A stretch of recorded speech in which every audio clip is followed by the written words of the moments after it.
मैं वंदना मिश्रा गीतों का संगम चैनल पर आपका स्वागत करती हूँ। इस सावन महीने में मैं एक गीत लेके आई हूँ जो स्वरचित है, आप ज़रूर सुने। शिव जी का गीत है, आप ज़रूर सुने और कमेंट करके बताएं कि ये गीत आपको कैसा लगा। अगर पसंद आए तो लाइक शेयर कमेंट ज़रूर करें। धन्यवाद। दर्शन के जियरा बेहाल भोला जी, तोहरे दर्शन के जियरा बेहाल भोला जी, कब होई दर्शनवा तोहार भोला जी, कब होई दर्शनवा तोहार भोला जी, कब होई दर्शनवा तोहार भोला जी।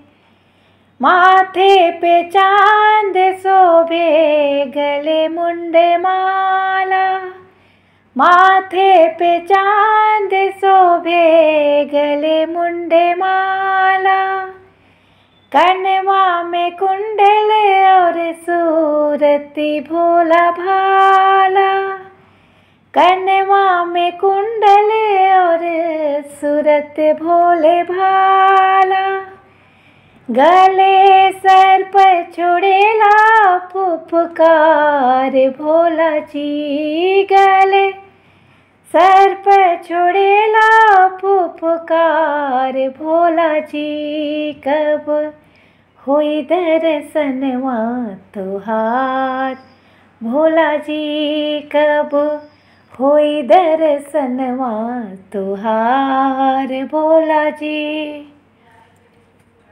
देहिया भभूत शोभे कमर मृग छाला, देहिया भभूत शोभे कमर मृग छाला, हथवा में डमरू बजावे भोले बाबा, हथवा में डमरू बजावे डमरू वाला, जटा गंगा के बहेला धार भोला जी, जटा गंगा के बहेला धार भोला जी, कब होई दर्शनवा तोहार भोला जी, कब होई दर्शनवा तोहार भोला जी, तोहरे दर्शन के जियरा बेहाल